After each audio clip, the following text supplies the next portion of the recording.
Some lives leave marks that time doesn't erase. Here on A Tribute from Hollywood, we honor American figures we've recently lost, along with unforgettable voices from around the world. If these tributes mean something to you, your continued support helps keep these stories alive for those who need them. When word spread about Pat Caputo, something shifted in Detroit that felt different from ordinary news that he was 67. For most people who grew up in that city, his voice was simply part of the atmosphere.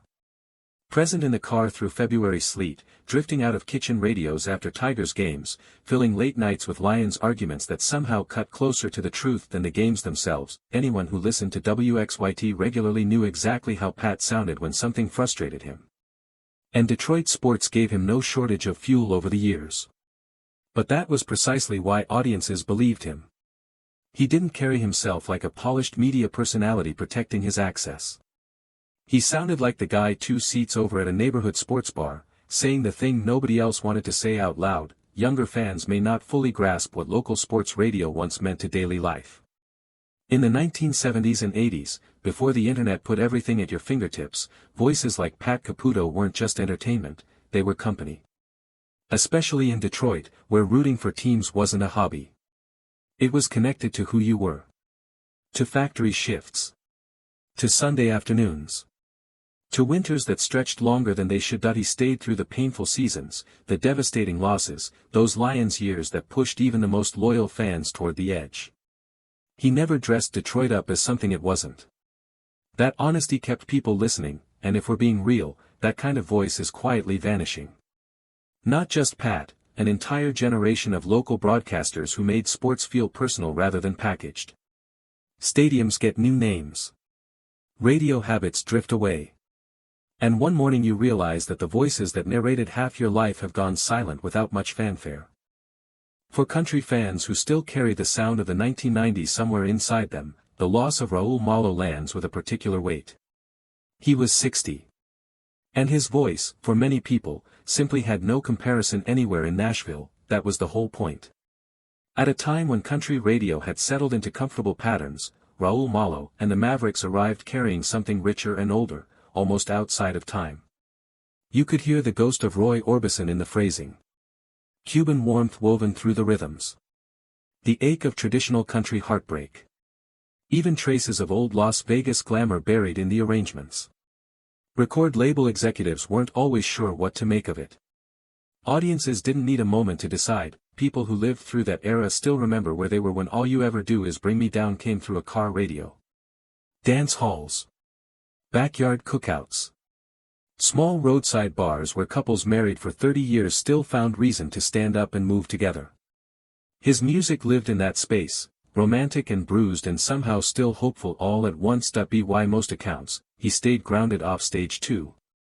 Loyal to his musicians, protective of the craft, unwilling to chase whatever trend might have kept him on the charts longer. That stubbornness matters more now than it once did. So much of modern music is made to be forgotten quickly.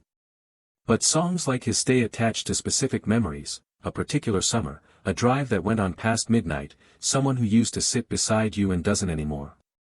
The recordings will outlast all of us, but tonight, another piece of that generation's soundtrack has gone quiet, and the fans who loved him will feel it in a way that's hard to explain to anyone younger.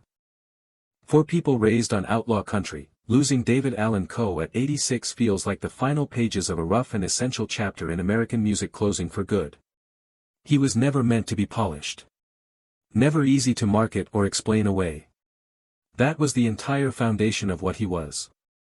When outlaw country began pushing back against Nashville's cleaner, more controlled image in the 1970s, David Allan Coe stood out even within that crowd of rebels. Long hair and tattoos years before either was common in country circles. Stories that sounded half autobiographical and half impossible. A persona that was sometimes hard to defend and impossible to ignore. Then there was the music itself.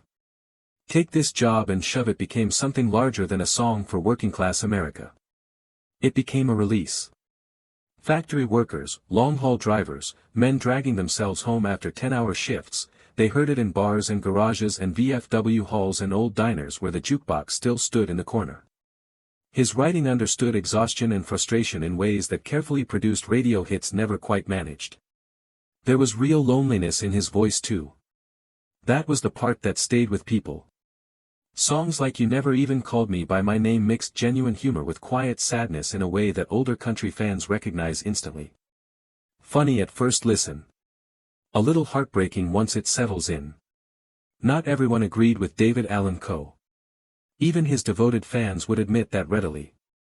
But he belonged to a generation of country artists who felt genuinely unpredictable, human in a way that manufactured stardom rarely allows for. Now another one of those voices is gone.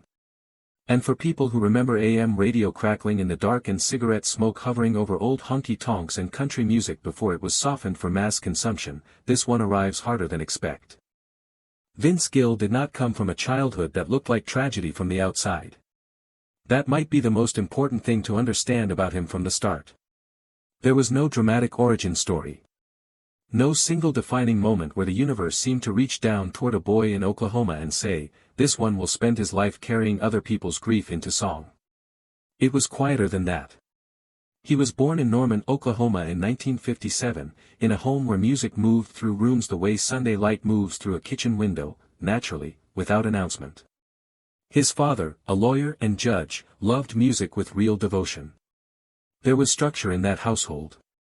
Order. And structure, as any child learns early, comes with its own unspoken rules. You learn when to speak. When to hold still. When to keep something inside rather than let it show. Vince listened. That may be what shaped him more than anything else. Before the awards, before the Grand Ole Opry, before the silver hair and the soft smile that made audiences feel safe, he was a boy absorbing everything around him. Bluegrass, country, gospel, music that didn't need volume because it already knew where people hurt. He learned guitar, banjo, fiddle, and mandolin. Not the way someone learns an instrument to get famous. More like the way someone learns a second language because they've realized the first one can't say everything. Which may explain why his voice never felt like pure performance. There was always something restrained in it. Careful. A kind of hesitation, as though he understood that a song could enter a room where grief was sitting quietly and needed to be treated accordingly. When he was young, he was drawn to the feeling of belonging inside harmonies, inside a group, inside music that was larger than any single person. But the road didn't offer easy rewards. He wasn't born into stardom. He had to become useful first, a supporting musician, a harmony voice, the kind of man who could make someone else's song sound better without needing to be noticed for it. That matters enormously. Because when America eventually came to associate Vince Gill with farewell songs and memorial performances and moments too heavy for ordinary speech, it didn't feel constructed.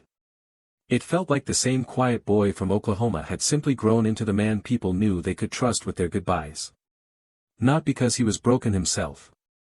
Because he had learned how to stand beside broken things without flinching. Before Vince Gill became the voice that made people cry in church pews and concert halls, he spent years learning how to disappear into other people's music. That's not a minor thing. Most young artists want to be seen. They want the applause directed at them. But something older and more modest seemed to guide him. He understood, maybe earlier than most, that the most powerful person on any stage isn't necessarily the loudest one. Sometimes it's the one holding everything together from the side. In the late 1970s, he played with the Bluegrass Alliance. Then came Pure Prairie League, where Let Me Love You Tonight in 1980 brought his voice to a wider audience. A hit record opens doors.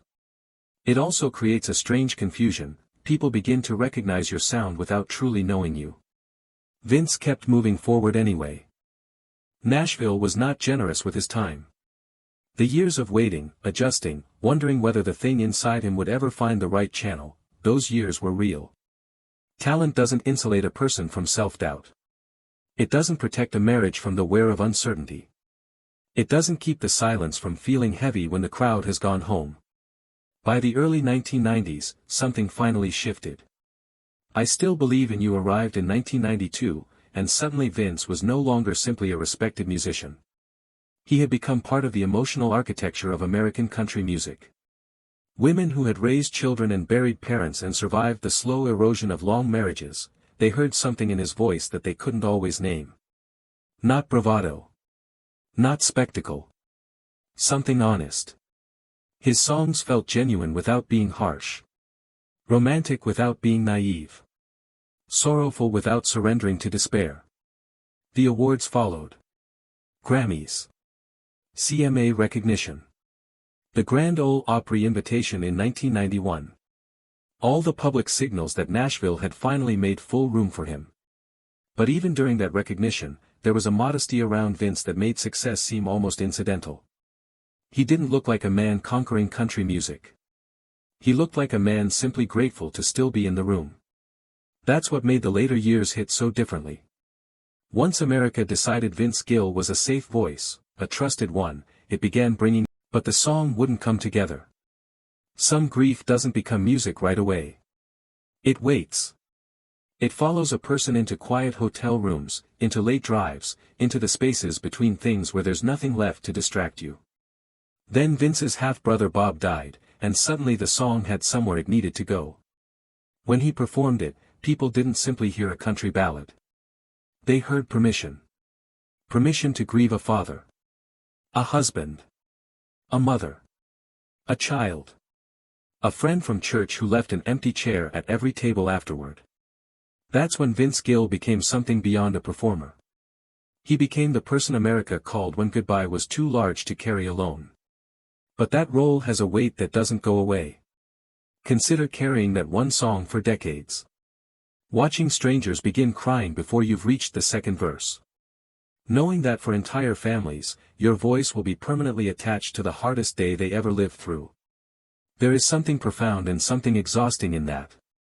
A strange later chapter came in 2017 when, after Glenn Frey's death, Vince joined the Eagles. Not as a replacement in any simple sense. No one replaces the man who helped construct the sound of an era. Vince understood that. Everyone in the room understood that. Which is exactly what made it so moving. He stepped into a space defined by absence. And once again, there he was, not claiming the spotlight, not pretending the loss wasn't real, just allowing the music to continue. That became the consistent pattern. Vince on stage with that gentle smile. Vince singing with visible care. Vince occupying a space where someone he respected used to stand. For long-time listeners, those who grew up with country radio on AM frequencies, Sunday drives, songs drifting from kitchen radios, it began to feel like more than performance. It began to feel like one calm voice holding together the last remaining pieces of something irreplaceable. Today, the sadness surrounding Vince Gill isn't about scandal. It isn't about collapse or disgrace. It's about time. That's the quieter kind of sorrow. Time has moved through the rooms where country music once felt young. It has taken voices, partners, bandmates, and the old certainty that the people we loved on stage would always be waiting for us when we needed them. Vince is still here. That matters. He still performs, still sings, still carries himself with that familiar humility, as though every standing ovation in the world hasn't quite convinced him that he deserves the title of legend. He remains bound to the Grand Ole Opry, to Nashville, to the musicians who understand how much he's contributed when no cameras were present. But his presence now carries a different feeling. More fragile somehow, not because he has withdrawn, but because so many of the people who surrounded him no longer can. At home, life has required a different kind of strength. Amy Grant's bicycle accident in 2022 introduced a frightening vulnerability into their household. The recovery wasn't a news cycle. It was daily, memory, balance, patience, the private work of healing that rarely looks the way the outside world imagines it.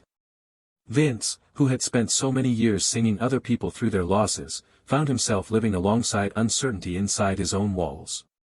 That kind of experience changes a person. Quiets them.